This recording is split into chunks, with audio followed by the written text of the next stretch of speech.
வெற்றி சொல்கிறான் சாஃப்டாக பேசுங்க. அருள்தாஸ் அவர் ரொம்ப எனக்கு பிடிக்கும். ரொம்ப கஷ்டப்பட்டு பெரிய பிரபலமாகவே ஆகிட்டார் என்னை திட்டி ஆக்சுவலி. என் மேலே செருப்பு எரியணும்னு சொன்ன ஒரு நண்பர். அவர் தயவுசெய்து 2 செருப்பாருங்க, அது 8ஆம் நம்பர் எரிங்க, என் காலுக்கு அதான் சைஸு. முகம் சுளிக்கிற மாதிரி பேசுறதுக்கு அவங்க சிரிச்சாங்கன்னு சொல்லிட்டு, அவங்க சிரிச்சதை விட மேலே இருந்த எல்லாரும் கீழே அந்த பத்திரிக்கையாலும் விழுந்து சிரிச்சாங்க. அது அந்த அந்த வீடியோவில் இருக்கு. அறைக்குள் முரட்டு குத்துக்கள் ஒரு ஆபாசமான டைட்டில் இல்லையா? தியாகராஜன் குமார் ராஜா ஒரு படம் எடுக்கிறான், அது வேணாம் இது இல்லை அது இல்லை அதுன்னு சொல்லி கடைசியில் ஒரு வார்த்தை சொன்னான் பார்த்தீங்களா? அந்த வார்த்தை கெட்ட வார்த்தை இல்லையா? ஆனால் joke is meant to be a joke. எவ்வளவு 3 நாட்கள் எல்லா தொலைக்காட்சியில் நான் தான் இருந்தேன். என் படங்கள் நல்ல படங்கள் இல்லையா? என் படங்களில் சமூக கருத்து சொல்லலையா?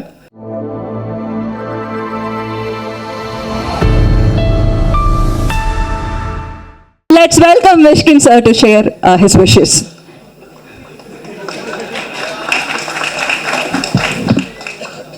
வெற்றி சொல்கிறான் சாஃப்டாக பேசுங்க.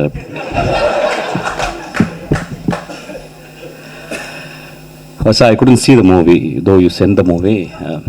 நேற்று வந்து suddenly Vigneshwan called me to do a cameo role. It took nearly ஒரு half call sheet போயிடுச்சு அப்படியே. So I couldn't see, sorry. I saw the trailer and it spoke volumes. You talk about bad girl and I'm being a bad man of Tamil Nadu here. It's very appropriate and I could see அந்த படத்தை பார்க்கும்போது ஒரு வெற்றிமாறன் போன்ற ஒரு ஆளுமைட்டு இருந்து வந்த எல்லா assistant டைரக்டரும் வந்து ஒரு டைரக்டரோட கூடவே இருந்து ஒரு ஒர்க் ஃபோர்ஸ் மாதிரி இருந்து சினிமாவை புரிந்து கொண்டு வரவர்கள் ரொம்ப கம்மி. என்கிட்ட சில பேர் இருந்தாங்க. அந்த வருஷாவை நான் எப்பயுமே பார்த்துக்கிட்டு இருக்கேன். அவ்வளோ டெடிக்கேஷன் தன் குரு மேலே. அந்த டெடிக்கேஷன் எப்படின்னு கேட்டால் வந்து சும்மா ஒரு 2 வருஷம் இருந்துட்டு ஒரு படத்தை கற்றுக்கணும் இல்லாமல் முழுக்க அந்த பெண் அந்த மனிதரை பார்த்து குருவை பார்த்து நேசித்து அவன் எப்படி சினிமா செய்கிறான், அவன் எப்படிப்பட்ட சினிமா செய்கிறான் பார்த்து செதுக்கி வளர்ந்த அந்த ஆளுமை இந்த படத்தினுடைய ட்ரைலரில் தெரியுது. ஆக்சுவலி அதுக்காக அவளுக்கு பெரிய கரகோஷத்தை கொடுக்க நான் கேட்டேன். நான் ரொம்ப பேசலை, ஏன்னா பஞ்சாயத்தை பற்றி பேசணும் அதுக்கப்புறம். So some of the closeups I watched.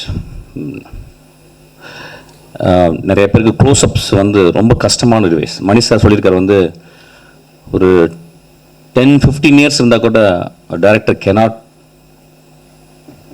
understand where to keep a close-up அப்படின்றது. there are beautiful close-ups அந்த ட்ரைலர்லாம் பார்த்தேன். ரொம்ப அழகான க்ளோஸ்அப்ஸ். அந்த பாப்பா கண்ணு ரொம்ப அழகாக இருந்துச்சு, ரொம்ப அழகாக இருந்துச்சு. அந்த படத்தை பார்க்கும்போது தெரிஞ்சுது அது வீர் அடிச்சுக்கிட்டு என்னை மாதிரி தான் நினைக்கிறேன் ஆக்சுவலாக. ஸோ நான் வாழ்த்துறேன். இந்த படம் நிச்சயமாக நல்லாயிருக்கும், எல்லாருக்கும் பிடிக்கும். இந்த மாதிரி படங்கள் தான் வரணும். அது வருஷா எடுக்கும்பொழுது அது வந்து இப்போ நிச்சயமாக பேட் கேர்ளை வந்து ஒரு ஆண் எடுக்க முடியாது. ஒரு பேட் கேர்ள்னு ஒரு தலைப்பு வைக்கிறதுக்கே ஒரு பெரிய தைரியம் வேணும். So I wish her from my bottom of heart. இந்த படம் வந்து மிகப்பெரிய வட்டி அடைன்னு கேட்குறேன். வெற்றிமாறன் எப்பொழுதுமே அது பெரிய ஆச்சரியம். ஒரு நிறையா சம்பாதிக்கிறதுனால அவன் படம் பண்ணுறானான்னு தெரியல. ஆக்சுவலாக அசிஸ்டண்ட்டுக்கு நான்லாம் சம்பாதிக்கவே இல்லை, நிறைய படம் பண்ணிக்கிட்டே இருக்கான் அவன். ஆக்சுவலாக எனக்கு ஒரு படம் பண்ண வெற்றி. ஆக்சுவலி வெற்றி வந்து ரொம்ப மெக்னானிமஸ். எனக்கு வெற்றியை வந்து எனக்கு அவ்வளவு காலங்கள் தெரியும். இன்றைக்கி கூட வெற்றி வந்து நீங்கள் வரணும்னு கால்லேருந்து ஃபோன் பண்ணிகிட்டே இருக்கான். ஆக்சுவலாக வெற்றி ரொம்ப தேங்க்ஸ். வெற்றி வந்து ஒரு எக்ஸ்ட்ரானரி ஹியூமன் பீயிங். நிறைய பேருக்கு தெரியாது. நான் வந்து அந்த மேடையில் பேசும்போது சிரிச்சுக்கிட்டே இருந்த வெற்றி ஒரு டைமில் திடீர்னு ரொம்ப அமைதியாகி மூஞ்சில் கை வச்சு தான். அதெல்லாம் நினச்சாங்க மூஞ்சி சொல்லிச்சிச்சு. இல்லை, வெற்றி என் மேலே இருந்த ஒரு கம்பேஷனில் he felt very bad actually. அதுக்காக வெற்றிக்கு ஒரு கிளாப் பண்ணணும்னு நினைக்கிறேன். ஆக்சுவலாக Vetri is very sensitive. Okay, coming back. Sorry கேட்கணுமா, பகிரங்க மன்னிப்பு கேட்கணும்னு வந்திருக்கேன்னா, நண்பர்கள் தானே. சரி, okay. I'm going to take little time, Betty. Don't mistake me. Don't stop me. Actually, I think I should also speak from my heart and my pedestal. முதலாவதாக நான் நன்றி சொல்வது எனக்கு மிகவும் பிடித்தான பாடலாசிரியர், எழுத்தாளர், சிறந்த பெண்மணி தாமரைக்கு. தாமரை என்னை விமர்சித்து பேசியிருந்தாங்க. அதை வந்து ஒரு வார்த்தை சொல்லியிருந்தாங்க. அவங்கள்ட்ட முதல்ல நான் வந்து மன்னிப்பு கேட்குறேன். ஆனால் ஒரு விஷயம் சொல்லியிருந்தாங்க, வெற்றி என்னை இப்படி பேச வைத்துச்சுன்னு. 18 வருஷம் போராடி கொண்டே இருக்கிறேன் என் தாமரை சகோதரி அவர்களே. ஒவ்வொரு நாளும் பௌத்தனுடைய 10 நிமிடம் உன் மரணத்தை பற்றி நீ தியானி அப்படின்றாங்க. என் மரணத்தை பற்றி தியானித்து கொண்டே இருக்கிறேன். வெற்றி என் தலைமையில் இருந்தால் இந்நேரம் நான் பெரிய பெரிய ஆளுக்கெல்லாம் படம் பண்ணியிருக்கணும். அதனால் மன்னிப்பு கேட்டுக்கிறேன். ரெண்டாவது, எனக்கு ரொம்ப பிடிச்ச மிகச்சிறந்த ஆளுமை லெனின் பாரதி. அவன் நீ விமர்சிச்சிருந்தான். அது வந்து தத்துவ ரீதியான விமர்சனம். அவனுக்கும் என்னுடைய ஆழ்ந்த வருத்தத்தை மன்னிப்பையும் சொல்கிறேன். அதுக்கப்புறம் ஒரு ஆக்டர், அவர் பேர் வெட்டி, அவர் பேர் அருள்தாஸ். அவர் ரொம்ப எனக்கு பிடிக்கும். அவர் மூஞ்சியை பார்க்கும்போது ஒரு பழைய தமிழ் உள்ளே இருக்கும், ரொம்ப கருணை இருக்கும் ஒரு முகத்தில். அவர் கூட ரொம்ப நாள் ஒர்க் பண்ண நினச்சேன். அவர் ஒரு 3 நாள் வந்து ரொம்ப கஷ்டப்பட்டு பெரிய பிரபலமாகவே ஆகிட்டார் என்னை திட்டி ஆக்சுவலி. அவருக்கு என் மன்னிப்பை தெரிவித்துக் கொள்கிறேன். அதுக்கப்புறம் சசி அண்ணா என்னை கூப்பிட்டு வந்து நேற்று நைட் இரவு கூப்பிட்டாரு. உன்னை ஏன்டா நான் அடக்கலைன்னு சொன்னார். அந்த அன்புக்கு நன்றி. அவரை நான் மன்னிப்பு கேட்குறேன். லட்சுமி ராமகிருஷ்ணன் என்னோட ஒரு 3 நாளாக பேசிட்டே இருக்காங்க, நான் பேசவே இல்லை. எனக்கு என்ன பேசுவாங்கன்னு தெரியும், என் தாய் போல். அவங்களுக்கும் நான் மன்னிப்பு கேட்குறேன். அதுக்கப்புறம் எனக்கு மிகச்சிறந்த படத்தை கொடுத்து என் தந்தை போல இயங்கிக் கொண்டிருக்கும் திரு தானு அவர்கள். அந்த படத்தை எடுத்துருக்கும் போது இந்த மாதிரி ஒரு கான்ட்ரவர்சி பண்ணும்போது ஒரு ப்ரொடியூசர் அவருக்கு பாதிக்கும். முதல்ல அவருக்கு நான் என்னுடைய வருத்தத்தையும் மன்னிப்பையும் நான் கேட்டுக்கிறேன். அதுக்கப்புறம் வந்து என் மேலே செருப்பு எரியணும்னு சொன்ன ஒரு நண்பர், அவர் தயவுசெய்து 2 செருப்பு பாருங்க, அது 8ஆம் நம்பர் எறிங்க, என் காலுக்கு அதான் சைஸு. அவருக்கும் என்னுடைய வருத்தத்தையும் என்னுடைய மன்னிப்பையும் நான் கேட்டுக்கிறேன்.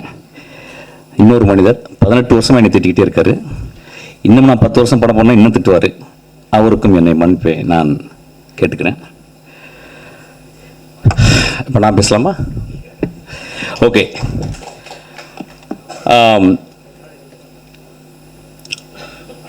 ஃப்ராய்டு வந்து ஜோக்ஸ் அண்ட் அன்கான்ஷியஸ்னு ஒரு புக் எழுதியிருக்காரு.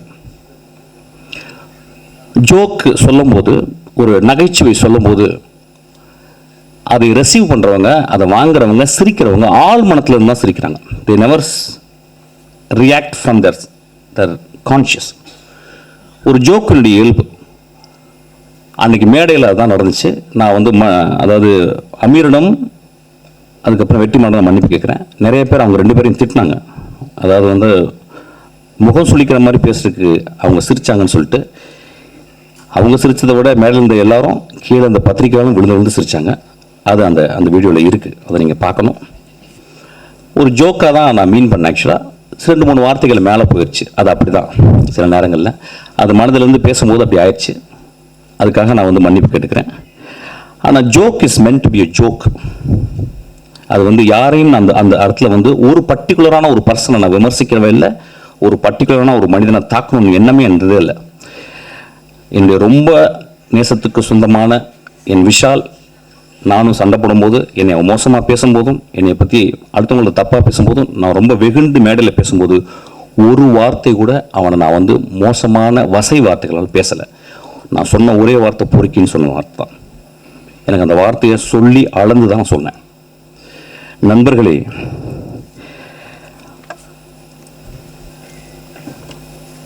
மேடையில் அந்த சொன்னாங்க, என்ன சொன்னாங்கன்னா, ஒரு மேடையில் பேசுறதுக்கு நாகரிகம் வேணும்னு சொன்னாங்க. நண்பர்களே, ஒரு மேடையில், அது என்ன மேடைன்னு எனக்கு தெரியல, ஒரு அரசியல் மேடை அல்லது, இது வந்து கூத்து செய்யும் கலைஞர்களுடைய மேடை. இது அந்த கூத்து கலைஞர்கள் வந்து கிராமங்களில் போனீங்கன்னா, வள்ளி திருமணம்,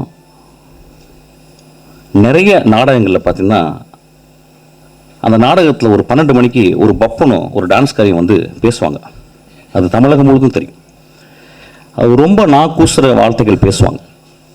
அது ஏன்னா அது ஒரு மக்களுக்கு அது ஒரு விதமான ஒரு வெளிப்பாடு, அது ஒரு விதமான நகைச்சுவை. அந்த நகைச்சுவையின் அடிப்படையில் தான் அன்றைக்கி நான் பேசினேன். ஆக்சுவலாக யாரையும் புண்படுத்தணும் பேசவே இல்லை. ஏன்னா ஒரு படத்தினுடைய விழாக்கு வந்திருக்கேன், அந்த படத்தை பற்றி நான் பேசணும். அந்த படம் என் ஆன்மாவுக்குள்ளே சென்றுச்சு. அந்த படம் பெருசாக ஓடிச்சுனா கூட எனக்கு தெரியல. இப்போ அந்த படத்தினுடைய நடிகர்கள், அந்த படத்தினுடைய இயக்குனர், அந்த படத்தை தயாரித்தவர்கள் வந்து அவ்வளோ அழகான விஷயம் பண்ணியிருக்காங்க. அதை பேசணும்னு நினச்சேன். அதை பேசுறதுக்கு வந்து இந்த படம் நல்லா இருக்கு, இந்த படம் இப்படி இருந்தால் நல்லா இருக்கும்னு நான் பேசல. என் மனதில் ஆழத்திலிருந்து தான் பேசினேன். அது பேசுனது உங்களுக்கு வந்து பாதிச்சிருக்கு. நான் கேட்குறேன், திருக்குறளில் காமத்துப்பால் இல்லையா? பெருமாள் முருகன் எழுதின சங்கத்தில் எத்தனை தடவை அல்குல் என்ற வார்த்தையில் உபயோகித்திருக்காங்கன்னு சொல்லி அவருடைய கட்டுரையில் இருக்கு. இப்படி நான் சொல்லிக்கிட்டே போகலாம். ரொம்ப நாளைக்கு முந்தி ஒரு